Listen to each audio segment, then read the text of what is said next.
Un saludo, queridos compatriotas. Veo pertinente presentarme. Mi nombre es Sergio Nicolás Vanegas, un muchacho de 15 años, estudiante de un pregrado de ingeniería en cierta universidad, un muchacho de casa, dependiente de sus padres, sin ningún historial particular en política o nada por el estilo, pero sí con una característica, un profuso amor por esta mencionada, cualidad que permite que hoy me pueda estar comunicando con ustedes. Gente, les recomiendo ver este video hasta el final. Esto es porque Gustavo Francisco Petro Urrego, senador de la República de Colombia y seguramente el candidato presidencial más popular ahora mismo, sí merece ser presidente.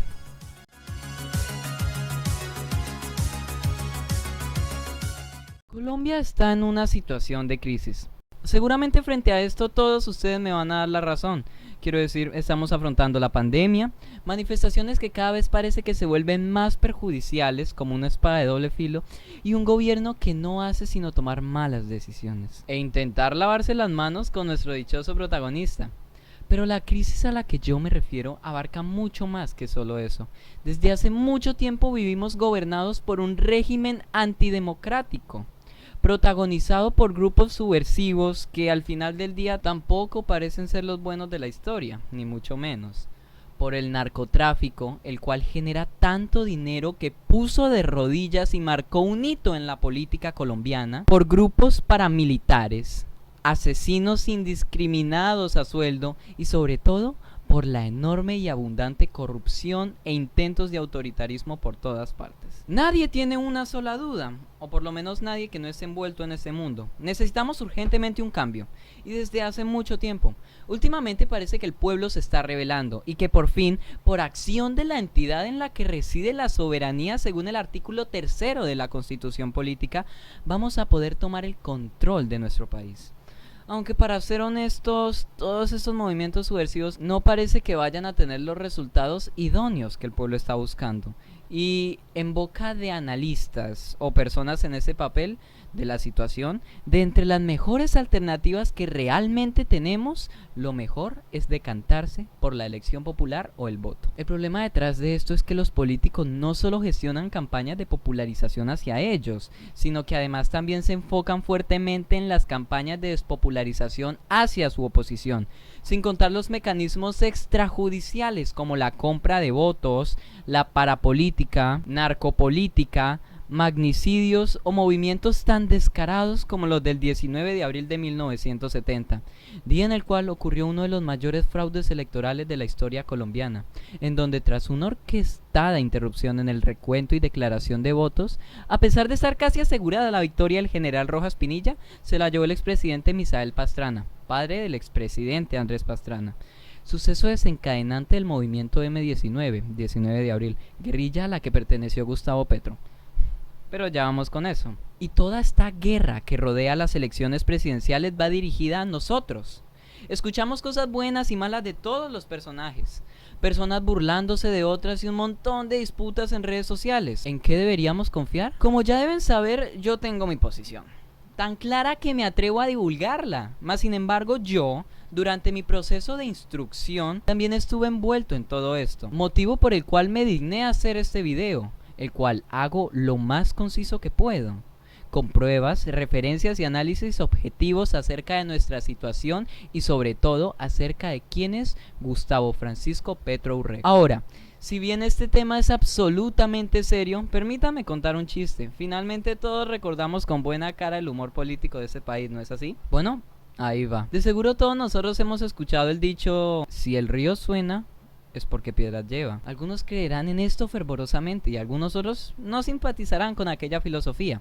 Yo en lo personal no estoy de acuerdo con esto para nada. Quiero decir, es una falacia. Y sobre todo si se instaura en la mentalidad colectiva, puede generar un enorme daño en su supuesto objetivo. Pero, ¿han escuchado ustedes ese estruendoso río?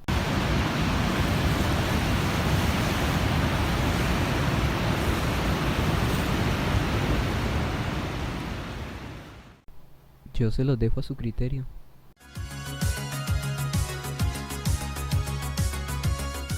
Visto lo visto, a la hora de hablar del senador no podremos centrarnos solamente en su plan de gobierno, el cual cabe recalcar que en honor a la verdad es impecable, sino que también deberemos tratar su vida personal y discutir las diversas campañas de despopularización en contra de él. Siendo así, en este video trataremos los temas de ¿quién es Gustavo Petro? ¿Quiénes fueron el M-19 y cuál fue la relación de Gustavo Petro con esta guerrilla? Campañas de despopularización en torno a este tema, abarcando su presunta participación armada, relación con el Palacio de Justicia y otros atentados, filosofía y relaciones. Relaciones y admiraciones de Gustavo Petro. Bogotá humana. Calumnias actuales. Plan de gobierno. Para cada tema se presentarán pruebas y fuentes que tú como espectador podrás verificar de manera autónoma. Dicho lo dicho, profundicemos en la temática. Ahora me compete hablar acerca de quién es Gustavo Petro.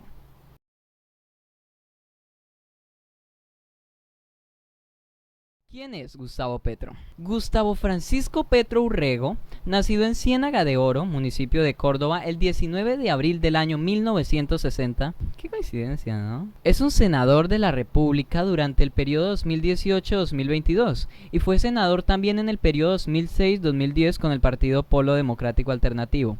Candidato a la presidencia en dos ocasiones, 2010 y 2018. Fue alcalde mayor de Bogotá en un periodo entre el 2012 y el 2015.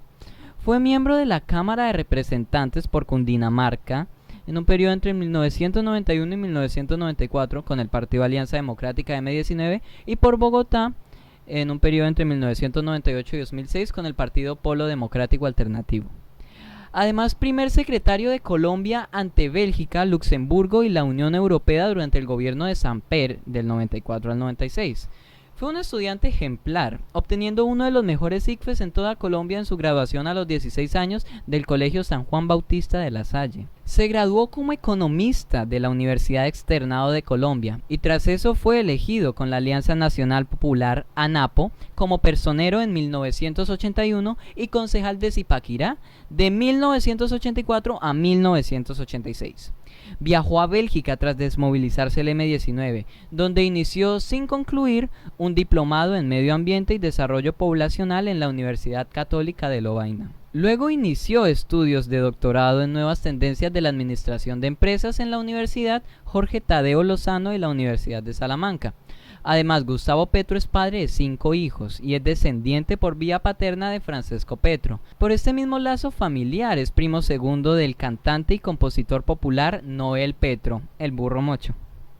Muchos pensarán que este dato sobra bastante, pero a mí me parece relajante que después de conocer los lazos tan desagradables de muchos de nuestros mandatarios en Colombia, los de Petro sean, no sé, el burro mocho. Gustavo Petro se hizo militante del M-19 en 1977. Su alias fue el comandante Aureliano, por el coronel Aureliano Buendía, personaje de la novela 100 años de soledad, del colombiano Gabriel García Márquez. En 1984, con el M-19 en tregua y en conversaciones de paz, y siendo el concejal de Zipaquirá, hizo pública su militancia en una manifestación en la plaza principal del municipio. En octubre de 1985 la tregua cesó.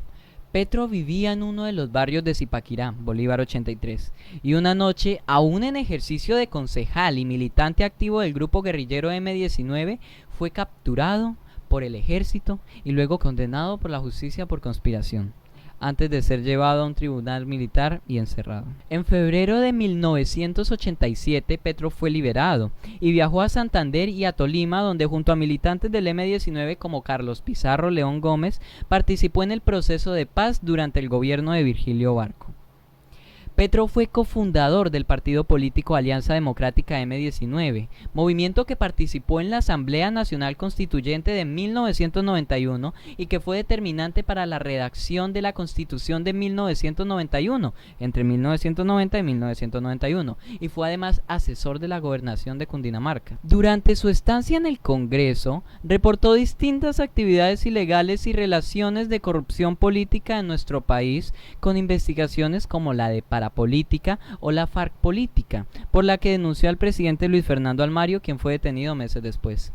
Más adelante fue parte de la oposición al gobierno del expresidente Álvaro Uribe, a quien señaló de tener nexos con el paramilitarismo. Petro reveló que la campaña presidencial de Uribe en 2002 había recibido apoyo económico de Enils López, conocida como La Gata, condenada posteriormente por nexos con las Autodefensas Unidas de Colombia. También llevó a cabo en la planeatoria del Congreso un debate sobre las convivir y el desarrollo del paramilitarismo en Antioquia. Durante el debate, Petro cuestionó la actuación del entonces presidente Álvaro Uribe Vélez frente al fenómeno cuando era gobernador de ese departamento. Presentó una fotografía del hermano del presidente, Santiago Uribe, donde aparece junto al narcotraficante Fabio Ochoa.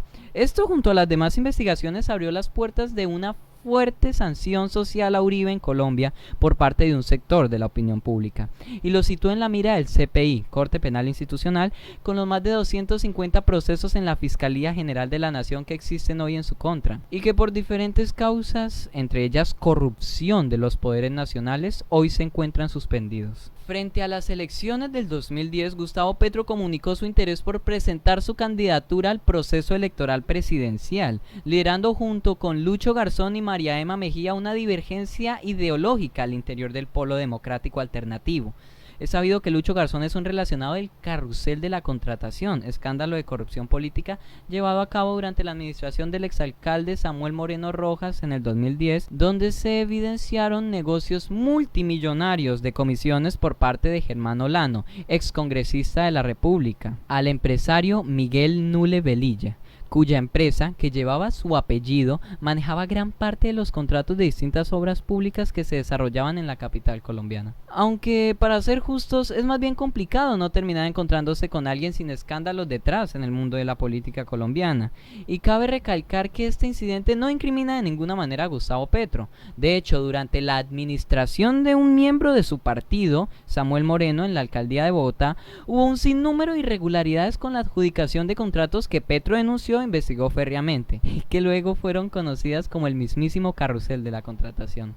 Tras este hecho, que él mismo señaló como uno de los casos de corrupción más graves del país, sale del polo democrático y conforma su propio movimiento político denominado Movimiento Progresista, con el que se lanzó a la alcaldía de Bogotá en las elecciones del 2011. Algunos analistas políticos manifestaron que su inscripción eventualmente podría ser declarada nula en aplicación del segundo artículo de la ley estatutaria que da forma a la reforma política aprobada en el 2009, con la que el candidato podría incurrir en doble militancia por presentarse en representación de otro movimiento político, a menos de un año de haber renunciado del polo democrático. Petro manifestó que este hecho no afectaría su candidatura, puesto que cuando él renunció al polo democrático no ocupaba allí ningún cargo directivo. Y es que algo que deben tener siempre en cuenta es que Petro es la oposición del poderoso más poderoso de Colombia y que por ende a lo largo de este video se van a encontrar, como es lógico, montones de objeciones e intentos de invalidar a Petro para ocupar puestos políticos. Tras la polémica alcaldía de Petro, que trataremos más adelante, vino su postulación electoral a la presidencia de la República, en la cual se vio una de las campañas de despopularización más agresivas y absurdas que han acontecido últimamente, donde se introdujo un particular término muy acogido por la población, el castrochavismo, el cual llevó al pueblo a incurrir en la idea de que Colombia estaba potencialmente en vías de convertirse en Venezuela, apelando así a una estrategia rastrera y desalmada, digna de nuestros mandatarios, en donde utilizaron una de las situaciones más deplorables por las que ha pasado un país en los últimos tiempos con fines políticos, difamando y condenando a 4 años más de corrupción y antidemocracia, de la mano del señor Iván Duque Márquez, o más bien del señor Álvaro Uribe Vélez. Finalmente y desgraciadamente tuvieron éxito. Nos han dejado uno de los gobiernos más negligentes en temas de salud, seguridad, economía y administración con lo referente a la pandemia. Acontecimientos que no pudieron más ser ignorados, que despertaron el estupor del pueblo, el cual pronto se transformaría en ira y voracidad de un cambio integral.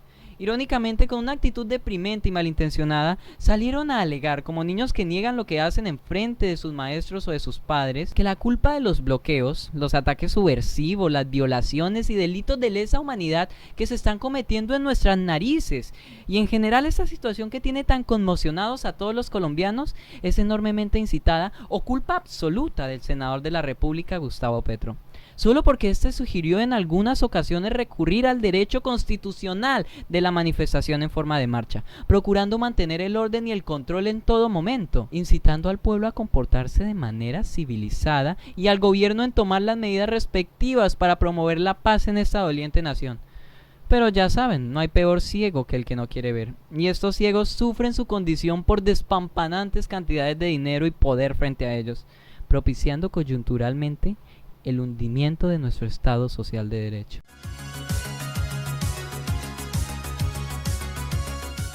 Ahora, ¿quiénes fueron el M-19 y cuál fue la relación de Gustavo Petro con esta guerrilla? El M-19 o Movimiento 19 de Abril fue un grupo militar subversivo armado, una organización guerrillera urbana, cuya ideología abarcaba el nacionalismo y el socialismo democrático, la cual converge en filosofías de izquierda con la presencia inherente de la soberanía en el pueblo, de una nación nacionalista, valga la redundancia, autónoma y autodependiente. Una nación productiva y promotora del desarrollo de su población. Eso suena muy a izquierda, ¿no? Pues ¿saben quiénes no hicieron esto? Juzguen ustedes mismos. Filosofía ideológica que da paso a una libre democracia capitalista y congruente entre la entidad nacional y la política, añorando el sentimiento bolivariano de asaz patriotismo, una proyección coyuntural integral entre la ciudadanía y la absoluta democracia. Además, surge en un momento en el que irónicamente, a pesar de ser tachado como un sucio grupo terrorista y guerrillero conformado por ampones y sanguinarios, se enfrentó a un gobierno con una filosofía aberrantemente opuesta a ellos, inclusive frente al término de democracia y soberanía en el pueblo, en contra de los propios ideales de una nación, los cuales nos hicieron trascender de sistemas monárquicos a los sistemas civilizados que nuestra revolución intelectual nos concedió hoy. Y es que por medio de los famosos estados de sitio, el gobierno, durante el regimiento del Frente Nacional, lograba de maneras absolutamente corruptas, inmorales y viles legalizar una especie de autoritarismo yuxtapuesto al Estado democrático. Y sacando eso de la ecuación, vivíamos en un Estado regido por la Constitución de 1886, sin una Corte Constitucional, sin la posibilidad de consagrar nuestros derechos fundamentales, sin tutelas, sin tan siquiera consagrado el derecho a la propiedad privada, sin ministerio público, sin defensoría del pueblo, sin procuraduría, sin fiscalía, etc. Algo que la gente parece que olvida o no ve pertinente recordar es que este grupo de ampones según personajes como Vicky Dávila, directora de la revista Semana, consiguieron una de las reformas más exitosas, si no la más, en el camino a la paz dentro de lo que conocemos como la República de Colombia. Así entonces, durante el periodo de los expresidentes Lleras Camargo, Guillermo León Valencia, abuelo hoy de la senadora Paloma Valencia, Lleras Restrepo, Misael Pastrana y Alfonso López Michelsen, tuvieron la autoridad total sobre cada rama del poder durante lo que se consideraba un estado de conmoción extraordinario. Bueno, a partir del 68 lo compartían con el Congreso y más o menos con la rama judicial, pero el Congreso fue de ellos y la justicia también. Frente a lo que se podía dictaminar como un régimen autoritario, el grupo M-19 se alzó en la insurgencia. De entre sus fundadores se destacan diversos personajes, de grupos de oposición del extinto partido político ANAPO, de otras guerrillas, dígase FARC, ELN y bastantes estudiantes universitarios revolucionarios. Nombro a Jaime Batemán Cayón, a Álvaro Fallada, a Iván Marino Ospina, a Luis Otero Cifuentes, a Carlos Pizarro León Gómez, a Antonio Navarro Wolf, a Andrés Almarales, a Ever Bustamante García, etc. Importante, durante ese tiempo Gustavo Petro tenía de 13 a 14 años. Él no fue cofundador ni un militante armado. Él se uniría hasta el año 1977. Empezaron con pequeños movimientos, como tomas de camiones con suministros para su posterior distribución entre los pobres de sus regiones, y más adelante, un 17 de enero de 1975, hicieron su primer gran golpe. Robaron la espada de la Casa Museo Quinta de Bolívar, de quien fue nuestro libertador, Simón Bolívar, además de pintar las paredes con las siglas M-19. Más adelante se adjudicaría el robo de la espada con un comunicado: Bolívar, tu espada vuelve a la lucha. Como podemos ver, no eran cualquier tipo de hombres, tenían inteligencia y valentía de su lado, rencor hacia un gobierno con una perspectiva peyorativa hacia su pueblo, y un sentido de la justicia y la protesta artístico. Con este golpe, que si bien no fue muy fuerte, se ganaron el respeto de bastantes personas. Fue un grupo que se caracterizó por una meticulosa e inteligente gestión operacional, con grandes golpes como secuestros a importantes políticos, no a hijos de panaderos o panaderos, grandes robos de armas, dejando en ridículo al ejército de Colombia. Destacó el robo de armas del Cantón del Norte u Operación Ballena Azul, aunque luego es debatible si sus consecuencias fueron favorables. Diversos asaltos y tomas como las del Consejo de Bogotá, la Embajada de la República Dominicana, el Palacio de Justicia, tema a tratar en breves, y el respaldo al movimiento obrero colombiano. Si nos refiriésemos a las grandes manchas del M-19, creo que hay dos que merecen ser nombradas en este video. El Palacio de Justicia, la más relativa de las dos, y el secuestro de Marta Nieves Ochoa. No por el secuestro en sí, sino por lo que desencadenó. Marta Nieves Ochoa, hermana de Fabio Ochoa Vázquez, Juan David Ochoa y Jorge Luis Ochoa, conocidos como los hermanos Ochoa, quienes eran socios del cartel de Medellín, fue secuestrada por el M-19, quienes pedían $12 millones de la época por su liberación, después de una enorme contraofensiva por parte del cartel de Medellín y su grupo paramilitar El MAS, que abrevia Muerte a Secuestradores. Supuestamente vinieron acuerdos de paz posteriores entre Iván Marino Ospina, quien sería asesinado en 1985, y Pablo Escobar.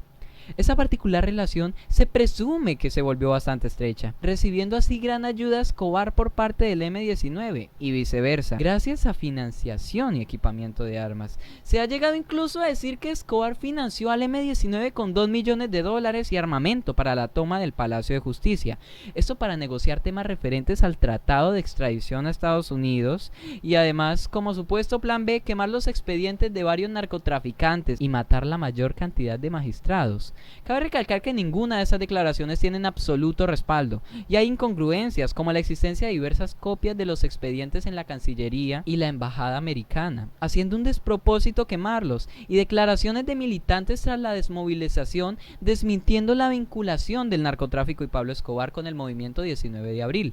Finalmente, no se puede asumir que la organización entera sea narcotraficante o calificar a cada uno de sus miembros por esas presunciones, puesto que el tema sigue envuelto en un gran misticismo. Además, la razón oficial, según el M-19, era un reclamo a las violaciones de los acuerdos de Corinto al presidente Belisario Betancur. E incluso hoy en día hay muchas teorías extrañas que rodean el acontecimiento, como la supuesta presencia y evacuación en helicóptero del hermano del presidente o un supuesto golpe de estado del gobierno durante ese proceso. Finalmente, si algo está 100% confirmado, es que hubo gente que salió viva de ese lugar y luego fue asesinada, torturada o desaparecida por las entidades militares colombianas. Ahora, para entender mejor la historia de este suceso, primero debemos hablar del añoro principal del M-19, la paz y la democracia, y su participación en tratados de esta índole. Las negociaciones se dieron de muchas formas, como con el secuestro de Hugo Ferreira Neira, quien fue liberado en el paro cívico nacional de 1977 al cumplirse las exigencias del grupo, que se contratara de manera directa alrededor de 1.700 trabajadores y los tuvieran en mejores condiciones. Nadie puede negar que este era un grupo que se preocupaba por su gente, en especial por la clase obrera. Durante el gobierno de Belisario Betancur de 1982 a 1986, Jaime Batemán Cayón, por entonces dirigente máximo del M-19, propuso al gobierno celebrar una reunión en Panamá con el propósito de adelantar diálogos que permitieran solucionar el conflicto. Sin embargo, Batemán muere el 28 de abril de 1983 en un accidente de avión y las negociaciones se suspenderían. Más adelante, las conversaciones se reanudarían a pesar del atentado a Carlos Pizarro cuando se dirigía a Corinto y culminaron con la firma de los acuerdos de Corinto, Cauca, en agosto de 1984. Sin embargo, sectores opuestos a los acuerdos, tanto en el gobierno como en el ejército y en la guerrilla, sabotearon las conversaciones. Después de un fuerte periodo de guerra, precedido por el incumplimiento de los acuerdos del Corinto, el M-19 realiza su hazaña más memorable, que encierra un enorme debate moral. ¿Fueron justificadas las acciones del grupo? ¿Hubo un exceso en la fuerza pública? ¿Hubo negligencia gubernamental? ¿Valió la pena? Aquí yo quiero declarar que en lo personal, yo estoy totalmente en contra de la violencia de cualquier tipo.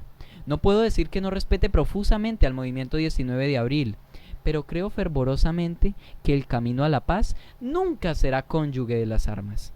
Dicho lo dicho, El 6 y 7 de noviembre de 1985, el M-19 protagonizó la toma al Palacio de Justicia. Esto como demanda por el incumplimiento de los acuerdos de Corinto. El comando Iván Marino Ospina del M-19, compuesto por 35 guerrilleros, al mando de Andrés Almarales y Luis Otero Cifuentes, ocupó con armas y tomó rehenes en el Palacio de Justicia, en la Plaza de Bolívar del centro de Bogotá, exigiendo que se citase al presidente a juicio político por los incumplimientos a los acuerdos de Corinto en 1984. Frente a esto, el ejército y la Policía Nacional se unieron a la barbarie, protagonizando así la retoma del palacio. Es absolutamente desconsolador oír los reclamos de los guerrilleros, las súplicas de los magistrados, quienes, más que magistrados, eran ciudadanos de este Estado social de derecho. Padres de familia, hombres casados y comprometidos con una labor social. Una de las tres principales, el manejo de la justicia. Esta gente, entre reclamos imponentes y sollozos, se comunicaban por quien podían, por los medios con los que disponían, para anunciar la actividad insurgente de la guerrilla, la cual actuaba con fines de negociación y exigía lógicamente como primer paso que se declarase un cese al fuego por parte del presidente de la República, y así seguir con el operativo de manera debida. Pero contra todo precedente, eso nunca ocurrió. Aquí quisiera hacer un inciso. El genocida y deshonrosamente expresidente de la República, Belisario Betancur, es un hombre incomprensible para mí. Él vociferaba que con terroristas no se negocia. Lo que ese señor aparentemente no entendía es que estos terroristas no le estaban proponiendo dócilmente por medio de una carta con una pegatina inglesa hacer algún tipo de negocio. Ellos, bajo la toma de rehenes, estaban exigiendo un proceso de negociación y juicio político por su incumplimiento político. Pero reitero, ese hombre parece que no entendía las vainas, no comprendía que había vidas en juego ni la responsabilidad que eso conllevaba, lo cual lo condujo a delinquir por omisión en uno de los holocaustos al sector judicial más tenaces de la historia de Colombia. No hay argumento que lo defienda, a él ni a los militares asesinos que metieron tanques dentro del palacio, o a los policías que dinamitaron la azotea para entrar. Este delito de lesa humanidad, impune en su mayor parte, si bien fue provocado por el grupo justiciero M-19, fue sin lugar a duda convertido en una masacre absoluta por acción del Estado. Razón por la cual me atrevo a juzgar de psicópata, asesino y despreciable al hombre que se pavoneaba insolentemente y vilmente de no negociar con terroristas y de no decretar un cese al fuego. Pareciera que él quisiera que la justicia del país muriese, quizás para evadir procesos de corrupción en su contra, o de sus allegados. No se me haría raro, al igual que los desgraciados militares, que se pavoneaban más que nadie con una hipócrita sonrisa pseudo-patriótica de provocar el asesinato de civiles, magistrados y guerrilleros revolucionarios que nunca previeron este acto de incoherencia absoluta. Inclusive, para adornar más la historia, como ya dije anteriormente, hay casos 100% confirmados de gente que salió viva, filmada del Palacio de Justicia y que luego fueron desaparecidos, presuntamente capturados y torturados por las entidades en las que reside el poder armado público, los cuales cerca del lugar de los hechos, de manera comprobada, se sabe que sí estaban haciendo esas prácticas de tortura y asesinato. En base a esta analogía, parece más coherente la culpa del Estado en el proceso, en cambio de las campañas de despopularización dirigidas al M-19 con vinculaciones al narcotráfico y corrupción. Desafortunadamente hoy en día, debido a distintos procesos legales, hay pocos casos abiertos en relación a esto, comparados a los que genuinamente deberían existir. Después de 2 días de una guerra sanguinaria, tras introducir tanques, dinamitar las azoteas, atacar con tropas militares e incluso disparar cañonazos de tanques hacia el palacio, que eventualmente se encendió en llamas sin saberse realmente la procedencia del fuego. Aunque bueno, le dispararon cañonazos, lo dinamitaron, ¿qué quieres que te diga? Se efectuó la retoma absoluta, dejando entre 12 y 10 desaparecidos, 94 muertos, incluyendo a 11 magistrados de la Corte Suprema de Justicia, guerrilleros, militares, policías, entre otros. Tras este fracaso, el M-19 siguió adelante, protagonizando distintos golpes y guerras tras la muerte de personajes como Álvaro Fayad, Carlos Toledo Plata, Iván Marino Ospina, entre otros. Llegamos al secuestro de Álvaro Gómez Hurtado, donde para su liberación el grupo exigió nuevos diálogos de paz y el establecimiento de una Asamblea Nacional Constituyente. El cautiverio duró 53 días y finalmente se lograron establecer los trámites para un acuerdo de paz durante el mandato del presidente Virgilio Barco, entre el consejero de paz de la presidencia Rafael Pardo como representante del gobierno y Carlos Pizarro León Gómez acompañado por Germán Rojas, Marco Chalita y Antonio Navarro. Hubieron percances, como en 1989, donde en medio de las negociaciones fue asesinado en Bogotá Franio Parra junto a otros militantes por la Policía Nacional. Ese proceso duró 14 meses. Fue iniciado en enero de 1989 y finalizó con la firma del acuerdo de paz el 9 de marzo de 1990. Fue el primer grupo en desmovilizarse en Colombia y en obtener participación política. El acuerdo de paz contenía 10 puntos, 7 de carácter político, implicó el indulto con la Ley 77 de 1989 a los miembros del M-19 y permitió su participación en la Asamblea Nacional Constituyente de 1991, para modificar la Constitución, la cual hasta entonces no garantizaba la creación y desarrollo de otros partidos políticos diferentes a los dos partidos tradicionales, ni daba espacio de representación a las minorías. Los 10 puntos del acuerdo fueron: incorporación a la vida civil, circunscripción especial de paz, Fondo Nacional para la Paz, reforma electoral, reforma a la justicia, comisión académica no gubernamental sobre estupefacientes, otros temas relacionados con el pacto político por la paz y la democracia, desmovilización y dejación de las armas, garantías jurídicas y programas productivos de reinserción social, comisión de seguridad y plan de seguridad. Ante la negativa del gobierno de hacer una consulta popular que autoriza el cambio constitucional, incluyendo una opción en las papeletas para las votaciones generales del 11 de marzo de 1990, movimientos sociales y los estudiantes, en particular los de las universidades públicas, decidieron hacer un movimiento a nivel nacional para que la población incluyera una séptima papeleta, que aglomeró mucho respaldo. El Ejecutivo conformará una Asamblea Nacional Constituyente. El 8 de marzo de 1990 realizaron la dejación de armas en su campamento de Santo Domingo, Cauca, liderados por su entonces comandante máximo Carlos Pizarro. Oficiales de Bolívar, rompan filas. Carlos Pizarro León Gómez, última orden, dejación de armas por el M-19. Parece un final feliz, pero ¿qué carajo? Recuerden que seguimos hablando de Colombia. Aunque en honor a la verdad es absolutamente admirable, esa es mi historia de perseverancia favorita. Ellos hicieron lo propio para consolidar una paz en un estado deplorable, y algunos hombres como Gustavo Petro, el cual por cierto fue participante influyente durante la reforma constitucional, partícipes de esta lucha, siguen hoy en día haciendo lo humanamente posible para conseguir la verdadera democracia. Retomando la cronología, el nuevo partido político Alianza Democrática M-19 se fundó, teniendo a Gustavo Petro como representante a la Cámara por Cundinamarca y a Carlos Pizarro León Gómez como candidato a la presidencia. Este último fue asesinado en uno de los magnicidios más desastrosos del país, por acción de sicarios, en complicidad con el DAS. Se presume incluso que bajo órdenes de este mismo. En su reemplazo acude Antonio Navarro Wolf, quien consigue el tercer lugar en las votaciones electorales. Así entonces, operacional hasta el 2000, para luego adherirse al Polo Democrático Alternativo o a Colombia Humana más adelante, cerramos un capítulo de desastres, corrupción y muerte, donde a pesar de tener como protagonistas a un grupo subversivo, el único verdadero villano siempre fue nuestro Estado Social de Derecho.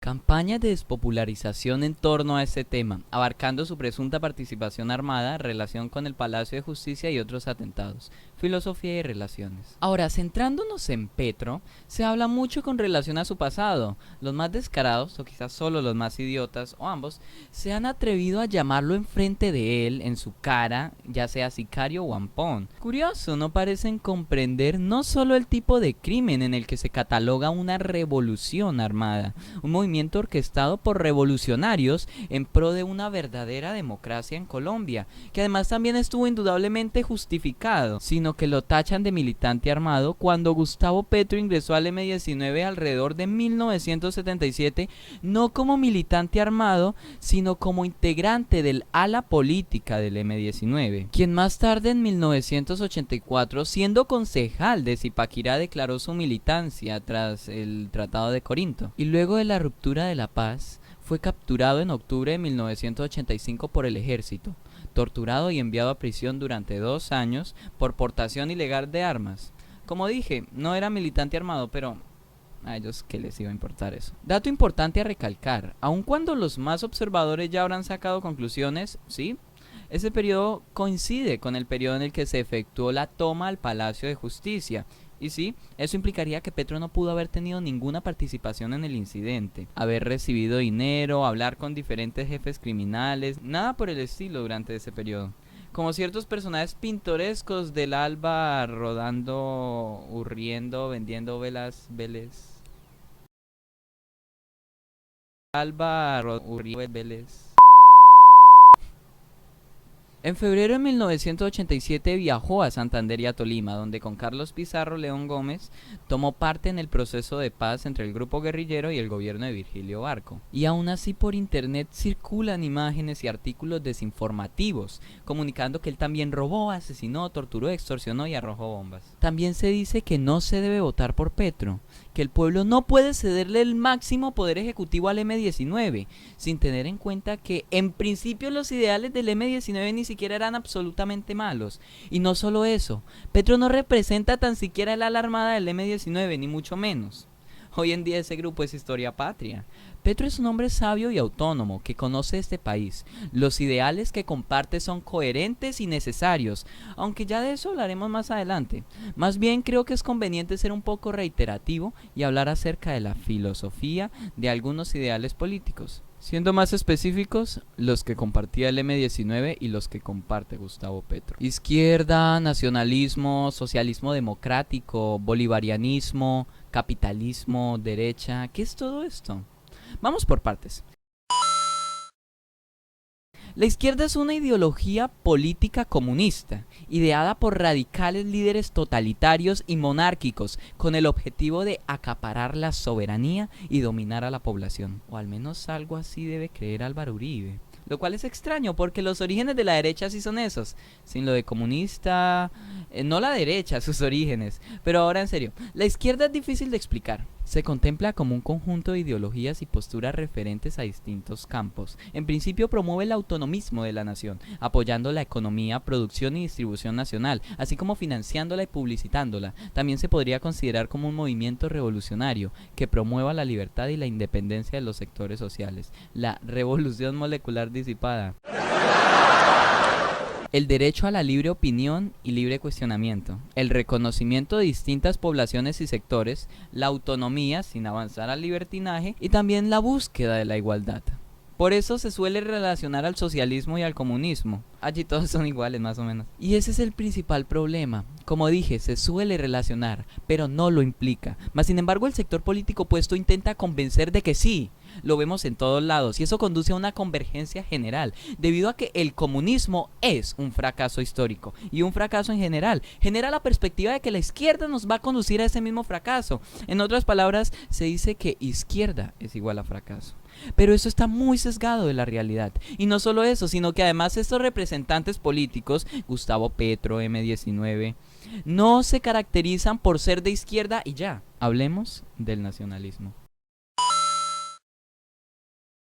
El nacionalismo es muy ambiguo, producto de diversas corrientes ideológicas, pero si tuviésemos que sintetizarlo, yo usaría la frase ideología o ideologías que integran la identidad de una nación. Así entonces parece que se puede reemplazar por una llana política vigente, pero es más complejo que eso. Surge de los movimientos revolucionarios que expandieron la soberanía al pueblo.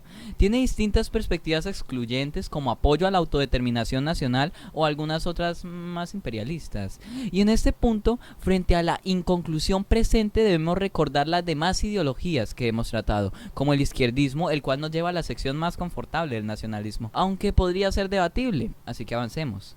¿Qué es el socialismo democrático? Esta ideología es seguramente la más atractiva entre las vistas, pues predica que la democracia y el socialismo son unión conyugal de la visión política ideal, o en otras palabras que el socialismo y la soberanía en el pueblo deben ser estrictamente complementarios, así planteando un sistema impulsado por filosofías revolucionarias, independientes, autónomas y promotoras de la libertad de la izquierda, como también el tipo de nacionalismo al que hacen referencia, el cual apela a la democracia, complementando un sistema en el que el poder representante garantiza dentro de un socialismo la tranquilidad de un pueblo hasta donde lo ve necesario. Esto evidentemente bajo medidas de desprivatización de diversos sectores, inclusive una desprivatización no total sino parcial, que puede ser referente a la salud, manejo de capital, conservación de zonas de tratado especial para la preservación óptima del medio ambiente, educación o transporte público, y apoyo general, monetario o singular a la población. Gente, aquí decidí hacer una pequeña intervención, puesto que me doy cuenta que en el guión que escribí no queda tan claro a qué tipo de socialismo me estoy refiriendo, puesto que no me estoy refiriendo a uno retrógrada y marxista, que sería el tipo de socialismo que nos llevaría a un comunismo, sino un socialismo más actual, quizás un neosocialismo, que no vele por una transformación al sistema del proletariado, sino por una transformación social que beneficia a cada uno de los miembros del pueblo. Y en este orden de ideas podríamos inclusive deducir que el país más socialista que existe hoy en día es, irónicamente, Estados Unidos, puesto que es un país que apoya a su pueblo y que le asegura un sustento a los pobres, a los que no tienen trabajo, a los vagabundos. Eso es a lo que yo me refiero con ese socialismo. Y sin quedarnos cortos un pelo, dentro de estas filosofías implementaron el bolivarianismo, que si bien es otro término con bastantes interpretaciones y bastantes implicaciones en diferentes sectores políticos, su principal proyección es hacia un profundo sentimiento patriótico, el que llevó a Bolívar a convertirse en el hombre que fue. Ok, hablemos un poco también de derecha. La derecha es una ideología política, cuyo dogma consiste en hacerse cada vez más rico, ya sea por medios legales o ilegales, morales o inmorales, justos o injustos, negro pero preferiblemente blanco. Promueve el ocultismo, la deslealtad, la mentira, el engaño y la avaricia. Y cuando Jesús bajó, promulgó la derecha, de mano de su seguidor de confianza, Álvaro Uribe Vélez. O algo así debe creer él, otra vez, yo que sé. La derecha es una ideología más conservadora. En diversos sentidos, promulga preservar los valores arcaicos que nos han caracterizado por años, como la constitución de la familia y cosas de ese estilo. Obviamente no está en contra del pueblo ni nada por el estilo, aunque así pareciese, sinceramente. Esta apoya ciertas órdenes jerárquicas y de orden público. Apoya también una economía internacional más libre y promueve la competencia. Cuando nos referimos a los dos sectores primordiales, izquierda y derecha, hay mucha ambigüedad en torno a ellos. Existe una derecha autoritaria y una derecha liberal, y asimismo en la izquierda. Su origen se dio en la Asamblea Nacional Constituyente de la Revolución Francesa, en donde los revolucionarios estaban a la izquierda y los que apoyaban al monarca, pues no. Adivinen dónde estaban. Finalmente veo conveniente hablar del capitalismo. Si bien según la concepción actual este parece ser propio de la derecha, no es así. El capitalismo genera la competencia general, la existencia de un mercado amplio, incentiva la instrucción y el progreso, incluso mantiene estable la sociedad. Gustavo Petro es capitalista. Digamos un capitalista socialista, neosocialista, que apoya esta práctica pero que entiende que el sector gubernamental debe tener cierto control para garantizar la sostenibilidad y viabilidad del Estado y la democracia. De hecho, mucho se habla del apocalipsis izquierdista, de la manera en la que Petro nos podría volver como Venezuela, pero irónicamente son ideas de derecha las que tienen a Venezuela en el estado en el que está, ya que se convirtió en un estado dependiente de la exportación del petróleo, en lo que sería una especie de libertad económica y de comercio internacional, y bueno, los precios bajaron y se quedaron sin plata, y eso que ellos son de izquierda. Ahora, ¿pueden creer que nuestro gobierno es tan brillante que nos está llevando por el mismo camino? Mucho se critica a Petro por su admiración hacia Chávez y su docilidad frente a la situación de Venezuela, pero Petro no admira en general estos sistemas de gobierno, ni quiere copiarlos. Habrá cosas buenas que funcionaron y querrá implementar. Eso es bueno y bastante lógico, pero la derecha aquí miró lo que no funcionó en ese programa y lo copió. Parece inexplicable, pero es que hay varios factores. Si potencian sectores económicos como la agricultura, les toca salir de la tierra fértil que tienen, en su mayoría robada, y que utilizan como símbolo de poder político, y ponerla a producir. No quieren eso. Si apoyan la microempresa, tendrán que bajar los impuestos, eliminar muchos trámites, mucha burocracia para sonsacar dinero a los pobres, o que de plano les imposibilita su creación. No es viable a corto plazo, aunque sí bastante a largo plazo, y tampoco quieren eso. Si apoyan el petróleo y la industria minera, es muy perjudicial a nivel medioambiental. Precisa muchos insumos no renovables, no es rentable a largo plazo. Ya ha dejado en la ruina a otros países, pero les da mucha plata ya mismo, pues por ahí apuestan. Y si apoyan el narcotráfico, sí lo apoyan, solo que calladitos. Petro no nos va a volver como Venezuela. No va a implementar un gobierno socialista imperialista de los que se hicieron famosos en la antigüedad. Aun cuando admire líderes políticos venezolanos o de extrema izquierda, y aun cuando es de izquierda, porque antes de ser de izquierda y un montón de cosas más, él es un tipo coherente y sobre todo limpio, honesto y que sabe qué es lo que el país necesita, desligarse del petróleo y demás prácticas que trataremos más adelante. Finalmente, como indicamos antes, nos damos cuenta que este hombre no solo ha sido objetivo de persecución y difamación política, por razones desafortunadamente evidentes, sino que además tiene la visión y la intención de forjar un cambio en nombre de la nación por la que Bolívar lucha.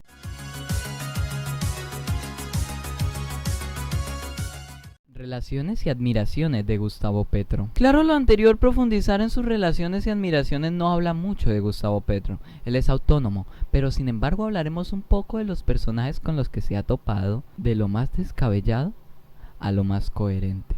Y hablaremos un poco al respecto. Esto en honor al dicho, dime con quién hablas y te diré quién eres. Otro dicho controversial que suena también como una falacia, aunque en lo personal en este yo sí creo más. Casi me atrevería a decir que es cierto. Sin más preámbulo, vamos al punto. Petro se ha vinculado con guerrilleros del M-19. Vamos a la siguiente. Petro y Pablo Escobar. Falso. Petro no solo no tuvo relación con él comprobada, sino que además de la que se presume, ya no tenemos mucho que decir. No pudo haberse dado cronológicamente. Petro y Hugo Chávez. Bueno, ese tema es divertido. Petro se ha relacionado con Hugo Chávez. Lo ha admirado e inclusive se podría decir que Hugo Chávez admiró a Petro. Pero como ya hemos dicho, eso no implica que tengan la misma mentalidad, ni mucho menos. De hecho, eso es algo que el mismo Petro se ha dedicado a desmentir, no en términos literales, proclamando soy diferente a Hugo Chávez, o no quiero convertir a Colombia en el vivo reflejo de la Venezuela chavista. Porque Petro es un orador. Petro es un intelectual, un grandilocuente, y trasciende de todos esos simplismos para explicar por qué su economía será distinta, su política, su administración, su gobierno. Inclusive muchos ignorantes le temen a Petro por el mecanismo de expropiación que creen que va a emplear, el cual no solo nunca ha hecho y no comparte, sino que irónicamente otros personajes de derecha en ejercicio de alcalde de Bogotá, por ejemplo, incluso en los últimos tiempos lo han empleado. Petro no considera que Hugo Chávez haya sido un dictador, porque siempre fue elegido popularmente. Además, su idea de gobierno era buena, y es más objetivo verla como una buenísima oportunidad desaprovechada. Reitero, Petro no planea copiar y pegar el gobierno chavista, eso es ridículo.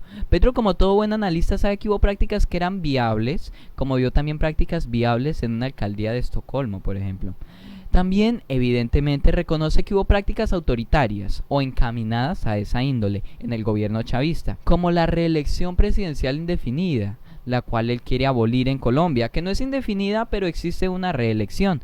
Y también reconoce abiertamente que Maduro es un dictador. Gustavo Petro y Carlos Castaño. Esa historia también es divertida, como anécdota, como vivencia debió haber sido una desgracia infinita. En principio no hay ningún tipo de camaradería, como cierto descendiente de faraones presumió, sino que tenían una relación más importante, por lo menos que pudo haber causado más repercusión. Castaño quería matar a Gustavo Petro. Y Petro, en su desespero, aconsejado por Fernando Castro Caicedo, decidió encararlo. Preguntarle, ¿usted por qué me quiere matar? Y lo hizo de manera presencial. Así que junto a la defensora del pueblo de Córdoba agarraron para una hacienda donde, pues ahí estaban, pues era peligrosa. Y existió el confrontamiento. Se dice que, tras encarar y resolver sus problemas, hablaron un poco de política. Nada importante, como cuando dos viejitos deben compartir silla en una sala de espera. Hay una polémica que envuelve todo este acontecimiento, y es que preciso ese día secuestraron a Carlos Alfonso Lucio.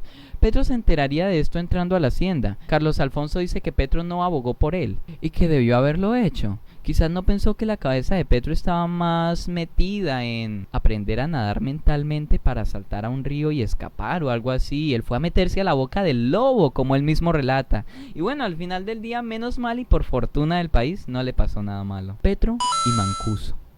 Bueno, creo que eso me lo inventé yo, aunque no tengan duda de algo, no se llevan bien. Petro y Uribe, íntimos amigos. La leyenda cuenta que cuando Uribe estaba despechado, Petro fue a casa de su novia para enseñarle a punta de garrote a valorar el corazón de un buen hombre. Se odian, no me jodas. Petro y el Congreso.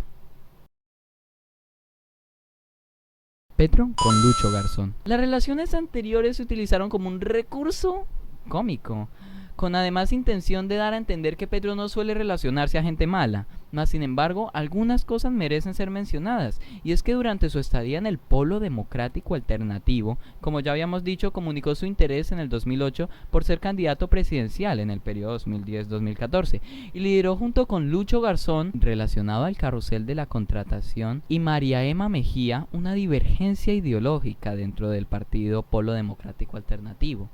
Puede que algunos desinformados lo tachen por aquí. Ahí está Petro y sus relaciones con corruptos. Pero me complace comunicar que más adelante estalló una polémica, el 25 de junio de 2010, principalmente por investigaciones de Gustavo Petro, la cual sería conocida como el carrusel de la contratación. Petro conmigo. No hay ni ha habido, aunque espero que haya, ningún tipo de relación. A mí nadie me conoce, inclusive yo me hablo con un amigo, una muy buena amiga de mis padres y ya. Espero poder agregar a Petro un día en esa lista. O por lo menos a Gustavo Bolívar, Iván Cepeda o López Maya. Bueno, aún hay bastante de lo que hablar relacionado a otras personas también, si es que esta sección les pareció corta, así que avancemos.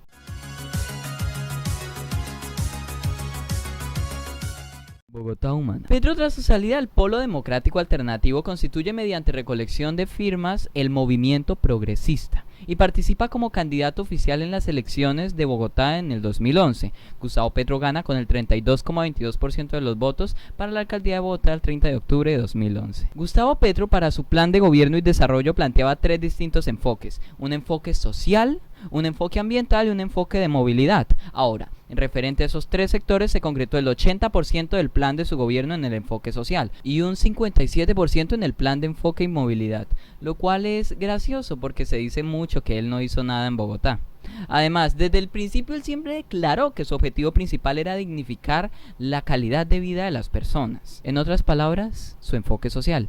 Y Gustavo Petro cumplió. Además, cabe recalcar que entre los principales premios que obtuvo está el Premio Mundial Liderazgo del Cambio Climático y Ciudad en la categoría de Transporte Urbano en Londres y el Premio al Mejor Alcalde de Iberoamérica por el Instituto Mexicano de Evaluación, entre otros. Así que veo pertinente involucrar primero el plano social que Gustavo Petro protagonizó durante su tenencia del poder. Gustavo Petro impulsó o creó diversos proyectos progresistas como la Secretaría de la Mujer y el Centro de Ciudadanía LGBTI. Asimismo, se crearon centros para el control natal y la atención de abortos en los casos permitidos por la ley. Por medio de la prohibición del porte de armas de fuego disminuyó notablemente la tasa de homicidios, sacando a Bogotá de las 50 ciudades más peligrosas del país, aunque se reportó un incremento en los hurtos y atracos, situación que precisó medidas de acción que Petro impulsó y generaron resultados. La tasa de desempleo en 2014 fue del 7,7%, lo cual quiere decir que tuvo la tasa más alta de ocupación laboral en la historia de Bogotá, ofreciendo la alcaldía 57 de cada 100 puestos de empleo. Estableció la ampliación del mínimo vital de agua para el estrato 2, garantizando el agua y disminuyendo el cobro del recibo de más de 3 millones de personas. En reemplazo de los comedores comunitarios, instituyó el programa Mi Vital, el cual proveía a los beneficiarios de un sustento alimenticio o mercado. Producto de sus estrategias, duplicó el valor de las empresas públicas de la ciudad. Entregó en su alcaldía 24 nuevos colegios y dejó 23 en construcción, además de 417 jardines distritales, 1.200 aulas de preescolar y 3 nuevas sedes universitarias, aunque algunos youtubers digan que no, constituyendo la más alta inversión pública en materia de educación en la historia de Bogotá. Tendió la mitad de la ciudad con fibra óptica. El diario británico Financial Times clasificó a Bogotá como la primera ciudad en Latinoamérica con la mejor estrategia para atraer inversión y la octava a nivel mundial. Bogotá ocupó el quinto lugar de las ciudades más inteligentes de América Latina en el 2015, sustentado por un análisis de la sostenibilidad y la calidad de vida, frente a tópicos tales como la economía, el capital humano, la proyección internacional, la movilidad y transporte, el medio ambiente, la tecnología, el urbanismo, la gestión pública, la gobernanza y la cohesión social. Estudio presentado y realizado por el Centro de Globalización y Estrategia de Institutos de Estudios Superiores de la empresa IS. Bogotá fue catalogada como la ciudad más próspera de Colombia según la ONU a partir de variables como productividad, infraestructura, conectividad vial, calidad de vida, equidad e inclusión, sostenibilidad ambiental, el número de empleos formales y las economías de aglomeración que genera.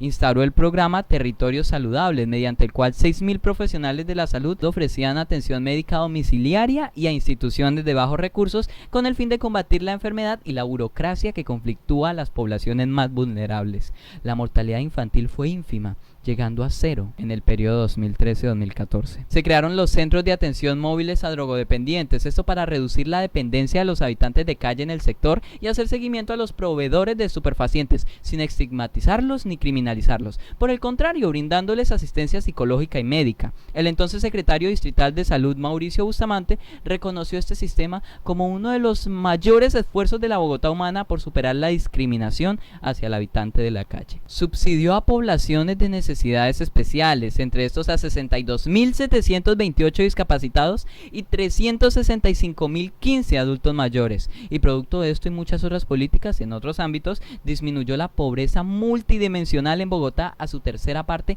en el periodo 2012-2014, además de dignificar y mejorar la calidad de vida del bogotano. En el sector medioambiental se propuso como política de gobierno conservar los humedales de Bogotá y planificar para la preservación del agua ante el calentamiento global. Producto de esto, Bogotá contó con más de 719 hectáreas declaradas como parques ecológicos distritales de humedal. Se protegieron y se buscó ampliar en 280 hectáreas el área de los humedales, y durante el periodo de la Bogotá humana se invirtieron más de 50.000 millones de pesos en adecuaciones hidrogeomorfológicas, cerramientos, adquisiciones de predios, retiro de escombros y otras actividades pedagógicas para la recuperación de estos mismos. Esto y otros movimientos como la plantación de 209.000 árboles y 344.000 árboles en cuidado son sumamente favorables frente al cambio climático. También, acatando la orden de la Corte Constitucional, se inició el proceso de supresión de vehículos de tracción animal utilizados por los recicladores, garantizando el bienestar y atención médica debida a cerca de 3.000 caballos víctimas de esta situación. Durante su administración se dejó de arrendar la Plaza de Toros de la Santa María para corridas de toros.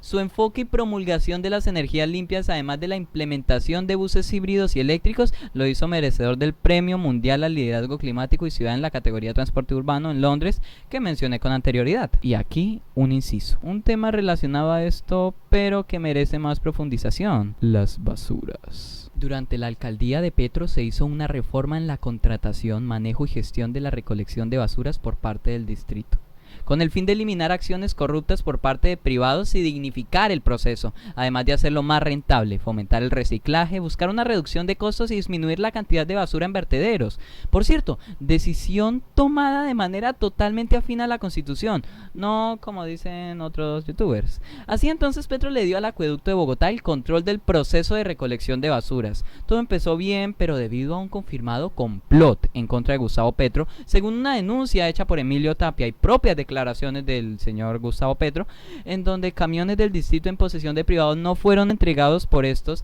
y además los que ya estaban en el distrito fueron saboteados, se dejaron de recoger cerca de 10.000 toneladas de basura en la ciudad, por lo que para solucionar la crisis se optó por un sistema mixto donde se le entregó a los operadores privados 36,95% de la operación de las basuras y se importaron camiones compactadores desde Estados Unidos. Debido a problemas con la importación de los compactadores, el distrito se vio en la necesidad de adquirir 479 volquetas para la recolección de las basuras. El Contralor Distrital señaló que esto causó un déficit de 59.000 millones de pesos. De esto mucho se critica a Petro, que si sus decisiones fueron erróneas, un despropósito, una idiotez, o quizás solo una absurda improvisación. Me place comunicarles que de eso nada. Él instauró un programa el cual tenía la potestad de instaurar. Y si tuvo que tomar decisiones de urgencia no muy prácticas o no muy integrales, lo hizo porque frente al indudable complot que se formó en torno a él, tuvo que valerse de decisiones poco convencionales para ayudar a su gente.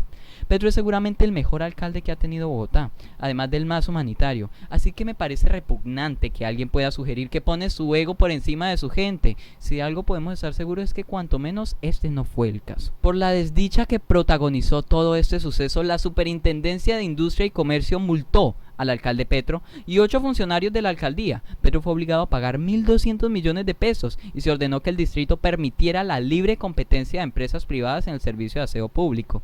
Curioso que, al final del día, una investigación de la Fiscalía concluyó que el alcalde no incurrió en ningún delito al momento de cambiar el esquema de contratación. Además, el Consejo de Estado falló a favor de Petro, suceso que le exime de cualquier responsabilidad e irregularidad por las implicaciones. Inclusive la Fiscalía investigaría a ciertos procuradores delegados que afirmaron, sin ningún criterio riguroso, que el cambio del modelo había causado contaminación ambiental. Pues resulta que este revuelo propulsó una revocatoria del mandato a Gustavo Petro. Así entonces la Procuraduría General de la Nación resolvió destituirlo como alcalde mayor de Bogotá e inhabilitarlo por 15 años para ejercer cargos públicos por haber afectado a la salud pública debido a la crisis de basuras que se presentó en la capital.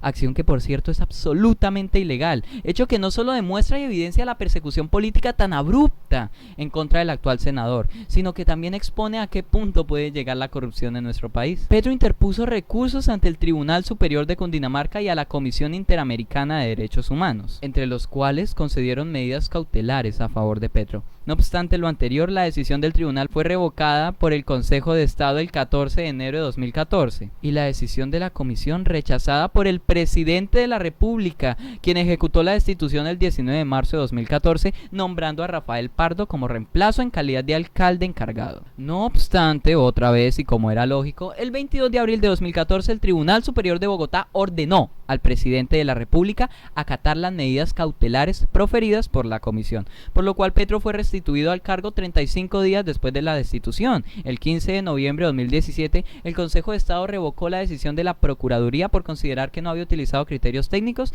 para tomar la decisión de la destitución y ordenó a la Procuraduría que indemnizara a Petro pagándole los salarios que dejó de percibir motivo de la destitución indexados. ¿Y moriste? Por desgracia, sí. Pero sobreviví.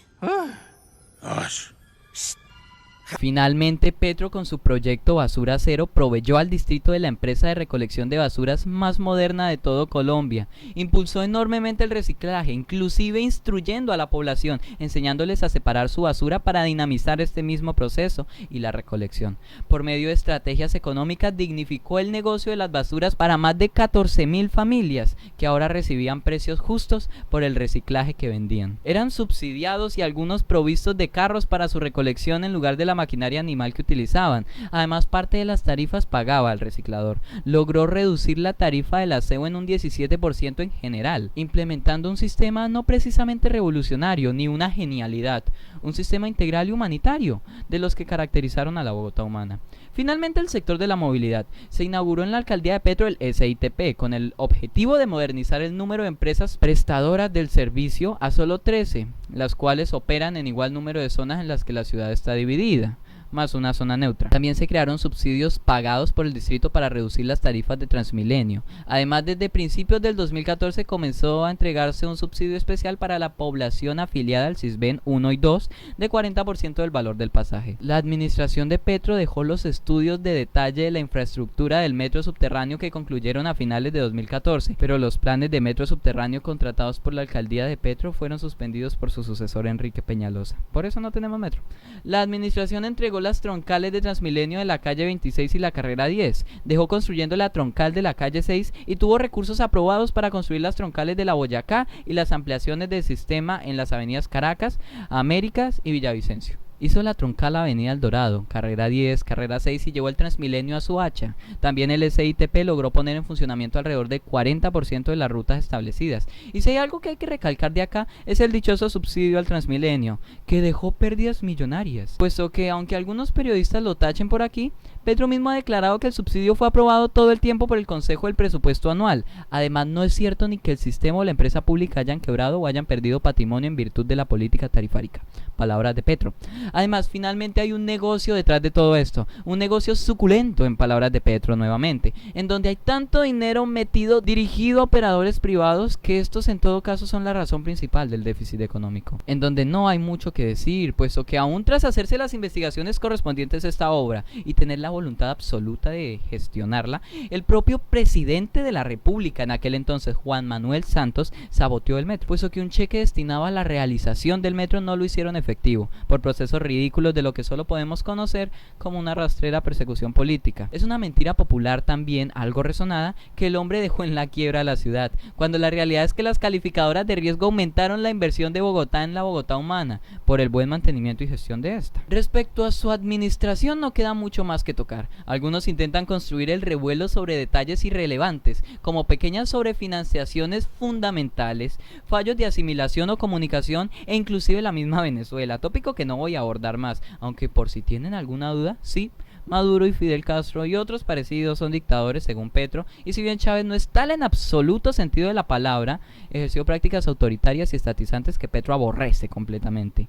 Ahora sí, su personalidad. He escuchado que una práctica fundamental debe ser la de separar la política de la vida privada, pero aquí en Colombia no funciona eso, ya que o están muy untados de corrupción o son absurdamente populistas, y lo que prima sobre todo todo está tan podrido que pareciese que la santísima trinidad del poder ya es historia patria, y estamos en riesgo de elegir en nuestro siguiente candidato a un dictador. Así que bueno, frente a todo este contexto, hablemos de la personalidad de Petro. Partamos de lo innegable, el tipo ama al país, fue capaz de levantarse en insurgencia por Colombia, de dar la cara en la política de manera absolutamente trascendental en cada participación, ya sea con investigaciones y debates fantásticos o con ideas y gestiones atrevidas para lo que nuestro Estado hoy contempla. Desafortunadamente, pero reconocible, jugándose la vida en cada acción que protagoniza, puesto que así funciona nuestro país, y víctima de campañas de despopularización extremas que ya hemos avistado en este reportaje. Aunque seamos específicos, ¿qué podemos responder acerca de lo que dijo cierta youtuber? ¿Que si Petro es ególatra? Bueno, antes que cualquier cosa, Petro es un hombre inteligente, que reconoce las cosas, que entiende y que gestiona en base a la realidad. Y si bien puede ser esta una de sus características, no descalifica de ninguna forma su trabajo, puesto que el hombre a nivel administrativo y económico es bastante bueno, a pesar de que no todo el mundo comparta esa opinión. Creo que tacharlo de déspota es algo ridículo, no parece ser así más allá de lo que cualquier jefe podría ser, o inclusive debería precisar ser, y ese teorema va muy ligado al primero, así que resumamos. Decir que decenas de sus colaboradores y amigos renunciaron a su alcaldía es bastante atrevido, teniendo en cuenta factores como el tipo de alcaldía que está manejando el tipo de persona que es Petro, lo que pretende expresar con tal proposición y el número de personas a las cuales hace referencia el contador decenas. Tuvo dispares, como puede tener todo el mundo, y algunos lo descalificaron bastante bruscamente, mas sin embargo, esto es algo parecido a decir que si el río suena piedras lleva, y creo que eso no va tanto con Petro. Quiero decir, conozco otros casos. Finalmente cabe recalcar que a pesar de estos acontecimientos todavía hay muchas personas que lo siguen y lo aclaman en sus campañas y dentro de su equipo de trabajo. Esas voces no se pueden desconocer así como así, y que comparte perspectivas aberrantemente opuestas a las que se popularizan por el morbo y por un mal periodismo. Alianzas dudosas, abrimos con el hermano de Guillo Ángel, un hombre con un hermano narcotraficante, siendo su delito tan solo su hermano. Creo que todos los que vivamos en la vida real nos hemos dado cuenta de que eso por sí solo no implica nada delictivo. Eso para nombrar a Fernando Álvarez, fan de Pablo Escobar y reconocido por recibir plata de los Rodríguez Orejuela, como miembro de la Junta Directiva de la Comisión Nacional de Televisión. Aunque no entiendo qué pretende la puya diciendo eso. Bueno, a ver, sí lo entiendo, pero quiero decir, ese tipo no está fuertemente vinculado con Gustavo Petro, ni incrimina a Petro, el cual no tiene ningún vínculo probado con el narcotráfico, ni nada por el estilo. Es solo un tipo impopular que recibió un puesto, ni siquiera por decisión absoluta de Petro. Quiero decir, supongo que el tipo puede trabajar, ¿no? Alejandro Ordóñez como procurador, un hombre de ultraderecha, de lo cual asumimos lógicamente que se dio para mantener un equilibrio ideológico en el equipo de trabajo. Quiero decir, en contraposición a las prácticas de aquel misterioso sacristán, ¿no? ¿De qué me habla, Diego? Diego Bravo, un alfil de Petro. De la puya nos da poca información, un hombre al que le abrieron una investigación por irregularidades en una licitación y tuvo que pagar una multa. ¿Es esto realmente grave? Quiero decir, sería ideal estar solo rodeado de gente limpia, pero desafortunadamente aquí en Colombia eso es avaricia. Y si en esas vamos, ¿por qué no hablamos de otros? Empezando por el presidente de la República. Es más, ese tiene tantas conexiones raras que ni siquiera es presidente, pero ahí está siendo presidente. ¿De qué me habla, Diego? No tiene mucho sentido eso, ¿cierto? Al final del día, si algo se le reconoce a Petro, es que realmente no hay de qué culparlo. En ninguna realidad le van a abrir 250 investigaciones, no tiene de dónde. ¿Qué van a decir? Investigado por Castrochavista. La justicia es más compleja que eso. Hay muchas otras polémicas a las que me provoca responder, pero creo que ya no merece la pena. Avancemos.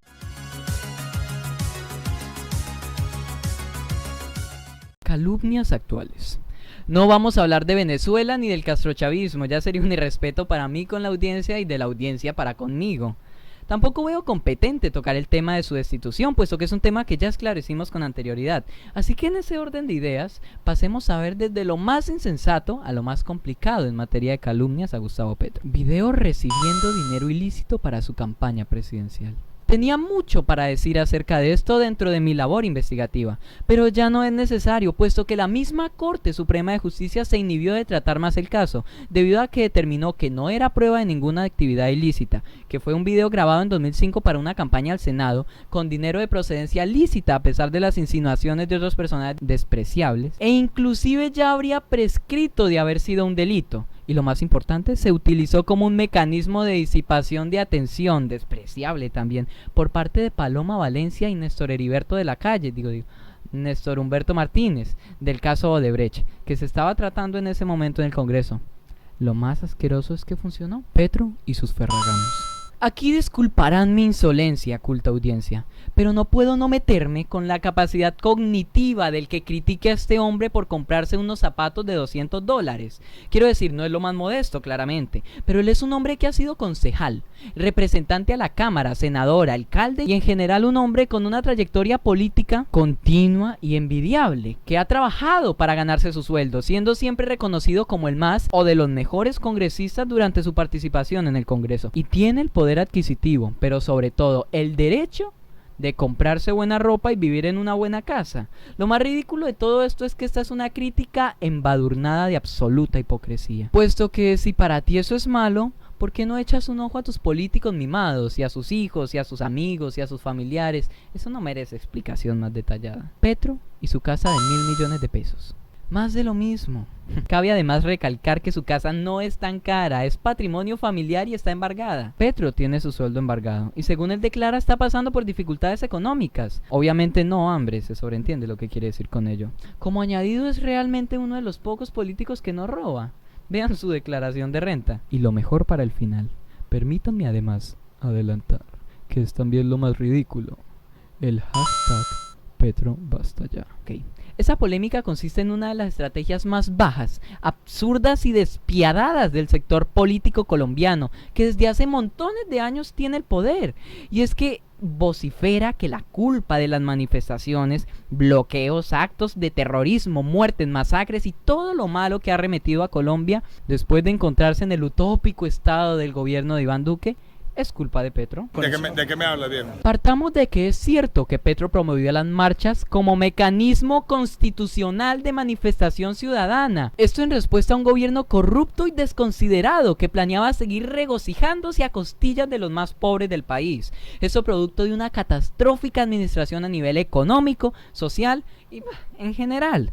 Esas personas parecen ser fervorosas seguidoras de la idea de que si repiten mucho una mentira se convertirá en una verdad, puesto que desde entonces esa se ha convertido en su estrategia. Esto como medida frente a la gran despopularización que ha sufrido este sector político, situación contraria a la de Petro, con una enorme popularización y aceptación del pueblo. Lo bueno es que al gobierno se le fue la mano. Se expuso tanto a sí mismo que ya no hay manera de que enrede a más gente. Y además en contribución, aquí está este video, el cual espero que cambie o refuerce tu perspectiva acerca de quién es Gustavo Petro y qué es lo que necesita Colombia. Ciertamente me asusta la idea de publicar ese material porque conozco mi país y sé que hay personas, en especial algunos que se me vienen a la cabeza de centro, pero de un centro raro, un centro democrático, empeñadas en silenciar la verdad con todas las de la... por medio de cualquier mecanismo que pueda generar resultados. Y si bien puede que no me esté ganando un viaje todo incluido a la residencia actual de Luis Carlos Galán, sé que conseguiré que me cojan entre ojos. Además porque no planeo quedarme callado después de esto. Ahora, gente, hemos logrado esclarecer la vida de Gustavo Petro, su hazaña y su perfil, sus nexos y sus polémicas. Supongo que hasta el momento vamos muy bien, pero falta algo. Algo que no por ser lo último es lo menos importante, ni mucho menos. Falta algo que en un país civilizado sería nuestro único tema de conversación, pero nunca nos hemos caracterizado por ser ese país. Así que sin más preámbulo, pasemos al plan de gobierno de Gustavo Petro.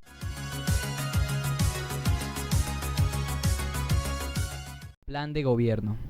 Creo que ya hemos visto suficiente como para evadir polémicas a la hora de tratar esta sección. Ya no compete hablar de Venezuela, de castrochavismo, de terrorismo o inclusive de vinculaciones con las FARC, tema que no tocamos en este video porque es solo una de las ridiculeces del viejo senil de Uribe. Joder, lo que dije. Así que sin más preámbulo, avancemos a lo que aquí nos ha reunido. Gustavo Petro, como habíamos sugerido con anterioridad, conoce exactamente lo que necesita este país. En palabras de otros, su diagnóstico es perfecto. Y las políticas que expone son más que elogiables y admirables. Ahora, como nos referimos a todo un país, evidentemente su plan político comprende varios sectores, así que empecemos por ese punto. El hombre se enfocará en la educación, la economía, la salud, la justicia, la política, la diversidad y las relaciones internacionales. Además, el hombre expuso un proyecto también bastante particular, con el cual forma una semejanza a Hugo Chávez. Gustavo Petro apoya y sugiere el mecanismo con el cual Chávez edificó su dictadura. una reforma constitucional. Bueno, así te lo venden en la calle, pero aquí somos un almacén de marca, así que empecemos por aquí. Reforma constitucional. El M19, como ya vimos, fue el ente protagónico en la reforma constitucional del 91, programa en el que participó Gustavo Petro, y Petro defiende férreamente esta constitución, eso por los principios que la rigen, totalmente democráticos y coherentes, válidos para constituir el régimen de un país. Lástima que nadie le hace caso a este libro. O bueno, sí, pero no. Hay varios mecanismos a los que se les han sacado partido, desentendiéndolos como la validación reglamentaria de las leyes de la Convención Americana de Derechos Humanos y no la integración específica de sus puntos. Se han alterado y se han hecho reformas con fines políticos corruptivos y antidemocráticos, como la de la reelección, que adivinen quién hizo. Y además hay ciertos lineamientos que deben cambiar, ya sea para un mayor esclarecimiento de políticas democráticas o una reacción frente a la corrupción y procesos de paz que se deben llevar a cabo para acabar con los conflictos armados internos que han caracterizado a esta nación durante tantos años y que tantos desgraciados intentan desconocer. Además, Petro remarca que no se necesitaría estrictamente una constituyente, sino una mayoría en el Congreso para estas reformas. Y finalmente, la constituyente se sometería a un referendo, así que no es realmente algo de lo que deberíamos preocuparnos, mucho menos como otros youtubers sugieren. Sector de la educación. Como ya se sugirió, las reformas planteadas tienen un enfoque convergente hacia la paz. Con esa idea en mente, Gustavo Petro entiende que la base para un Estado civilizado y en paz está en fomentar la pasión por el saber, en poder sobreponerla al temor de no comer o de vivir en pobreza absoluta, a la indignidad de la calidad de vida de los sectores poblacionales más paupérrimos y a la mentalidad del dinero fácil, ya sea delinquido o deshonesto. Por eso se estructurarán mecanismos de protección, cuidado y apoyo a los niños en su primera infancia, y las madres que tienen que soportar 2 o más vidas humanas sobre sus hombros, extendiendo y dignificando los proyectos de educación preescolar, de apoyo y de financiación y de dignificación integral a la introducción al mundo del saber.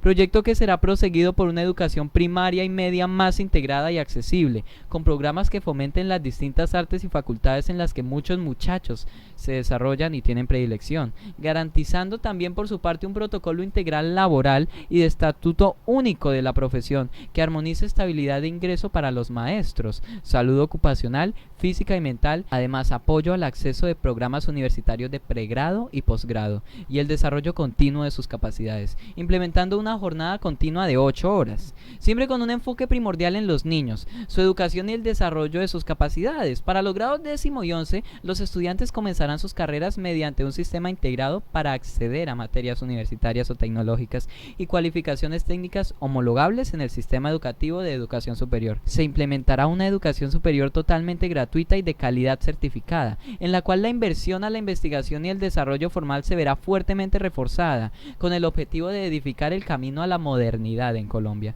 Asimismo, con los sectores científicos y las diferentes ciencias, con los mismos propósitos. Finalmente, toda esta gestión precisa un presupuesto que ya está planeado, siendo periódicamente creciente y sustentado por las políticas económicas que se planean implementar en el país.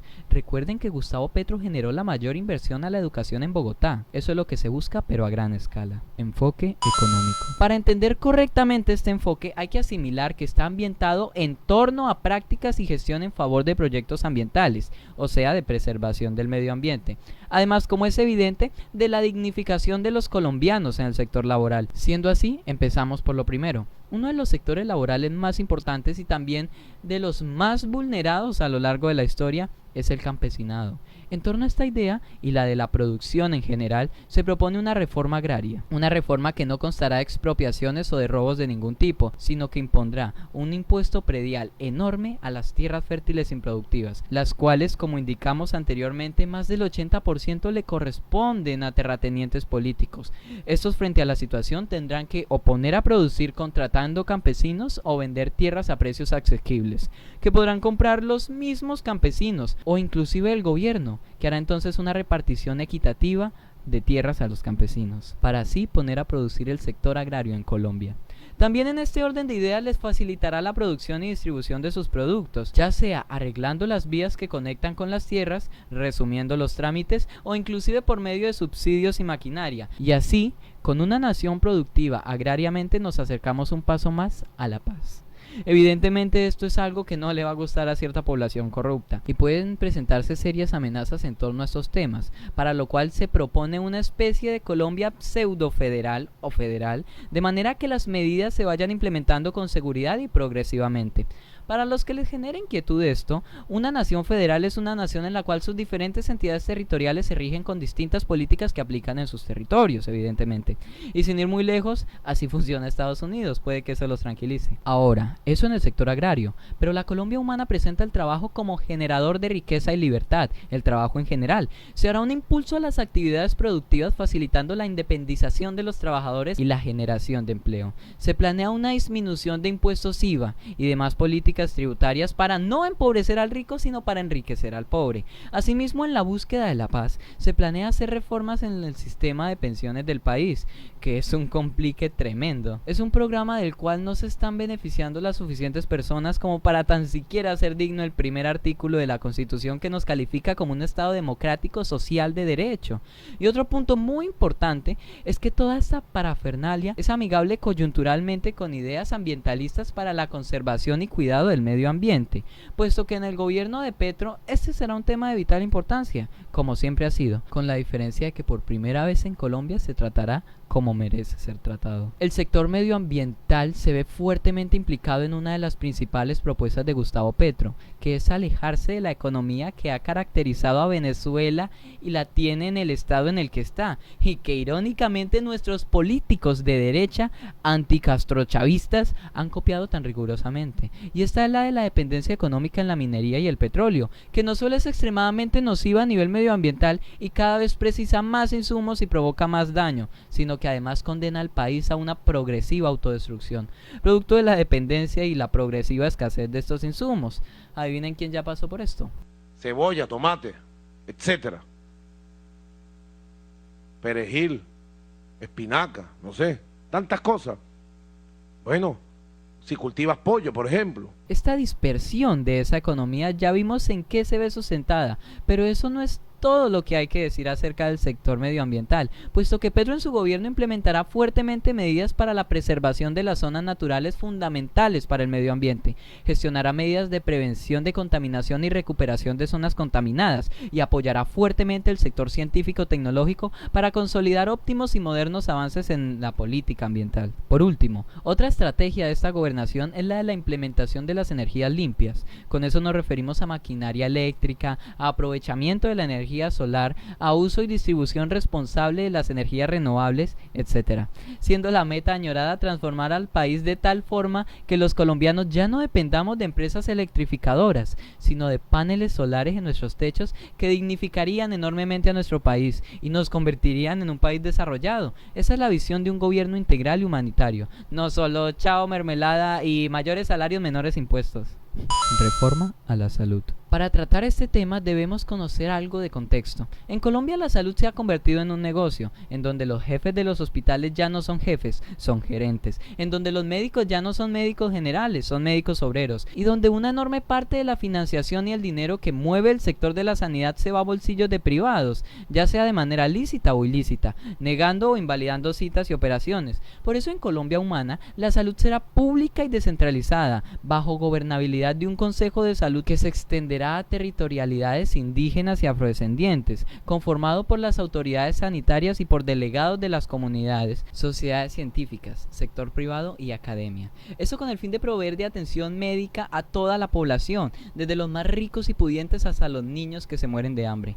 En la Colombia Humana se buscará que ningún niño vuelva a morir de hambre. Se avanzará en la erradicación de enfermedades y muertes evitables o por falta de atención. Se garantizará con transparencia y eficiencia el manejo total de todos los recursos públicos en salud por parte del Estado, a través de un fondo único que estará a cargo del recaudo, la administración, el pago y el control de los recursos en coordinación vinculante con los consejos nacionales y territoriales, el Ministerio de Salud y Protección Social y las autoridades sanitarias a nivel de departamentos, municipios y territorios indígenas y afrodescendientes. Se dignificará y diversificará la labor médica, siendo este programa absolutamente conveniente para los médicos y trabajadores de la salud que hoy en día son obreros, cuando deberían ser héroes, o sencillamente trabajadores de la salud. La salud pública, general, íntegra y asequible para toda la población es indispensable para la búsqueda de la paz. Y más que una propuesta, es un compromiso del movimiento progresista Colombia Humana. Reforma a la justicia. La justicia es una de las tres ramas primordiales del poder nacional y esta debe ser siempre imparcial, íntegra y desligada de la política, pero hoy en día el pseudopresidente sale en la televisión nacional a llorar por el presidente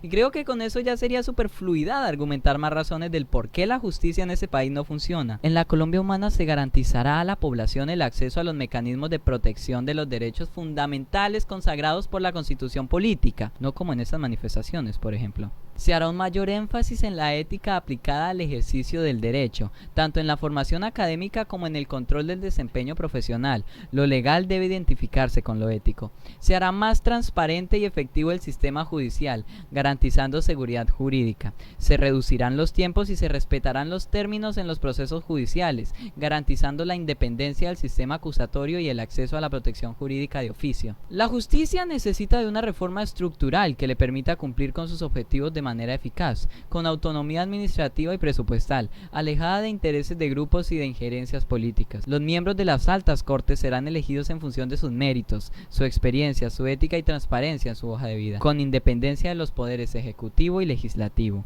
y libremente de las injerencias de terceros o intereses particulares. Las conductas y responsabilidades de magistrados, Procurador General de la Nación, Contralor General de la República y Fiscal General de la Nación serán investigadas y juzgadas por un órgano que actúe rápido, rigurosa e imparcialmente. Magistratura y judicatura dejarán de ser plataformas electorales y de beneficios económicos, y referente al sistema carcelario, allí convergen la impunidad, la morosidad, la congestión y la selectividad de la justicia.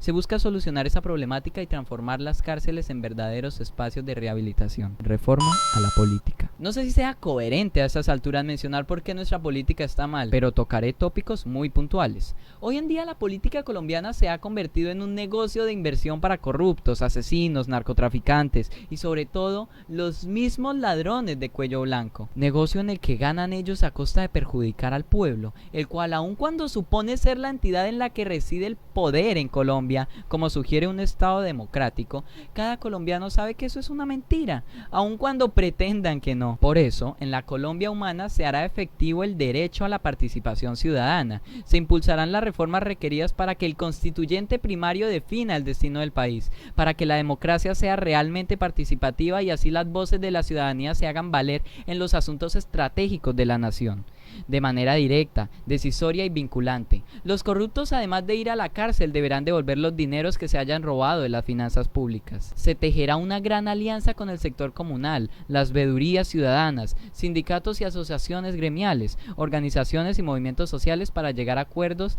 que incidan positivamente en la formulación, la ejecución y el disfrute de las políticas, incrementando de este modo el control social. Los mecanismos de participación serán fortalecidos y visibilizados en la agenda pública. Las consultas populares y las consultas previas cobrarán por tanto la fuerza del mandato para la Colombia Humana. Se hará efectiva la descentralización en Colombia para desconcentrar el poder, fortalecer la autonomía de los entes territoriales y para democratizar el ejercicio de lo público como finalidad social del Estado. Se profundizará la democracia local y se hará efectiva la descentralización administrativa y fiscal. Se fortalecerán los partidos políticos como instituciones democráticas que recogen las voces de la gente y buscan solución a los problemas de la sociedad, teniendo puentes entre la ciudadanía y el ejercicio del poder público.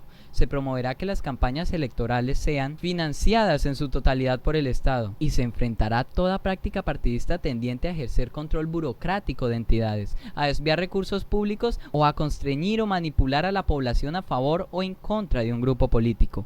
La relación entre el gobierno y la oposición no dependerá de la repartición de cuotas burocráticas o cupos indicativos, ni de prácticas clientelistas. Por el contrario, se orientará a la búsqueda colectiva, amplia, participativa y argumentada de soluciones reales a las problemáticas del país y a las demandas colectivas de la ciudadanía. Por tratarse de un derecho fundamental, la oposición será protegida directamente por la rama judicial sin necesidad de acudir al Consejo Nacional Electoral. Se creará la Procuraduría Delegada para la protección de los derechos políticos y de la oposición. También se harán reformas en el sistema electoral para garantizar que sea autónomo e independiente a la hora de tratar con el tesoro de la democracia, el voto.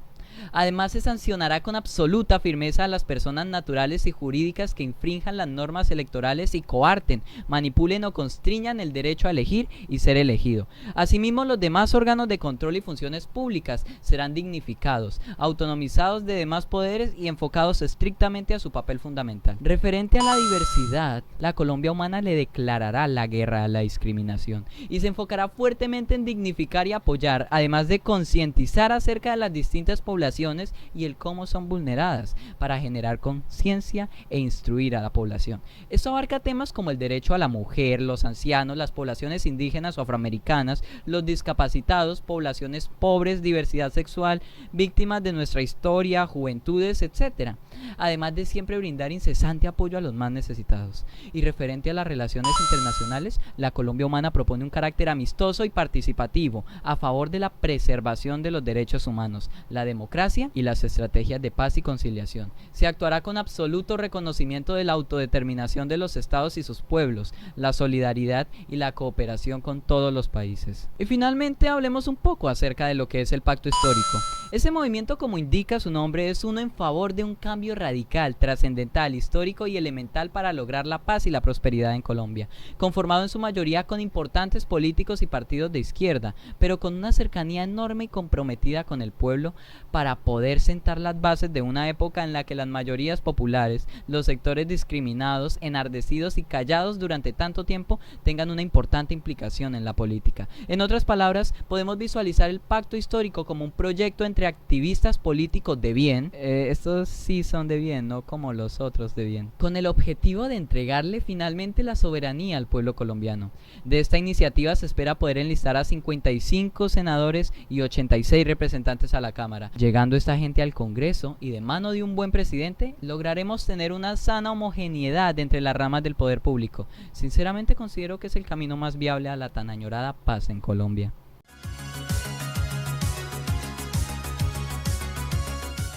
En conclusión, desde hace 2 siglos que este país, teniendo en cuenta el avance que representa la evolución generacional, no ha ido más que en declive. Somos una de las naciones con una, si no la más sádica y longeva historia de guerra en el mundo.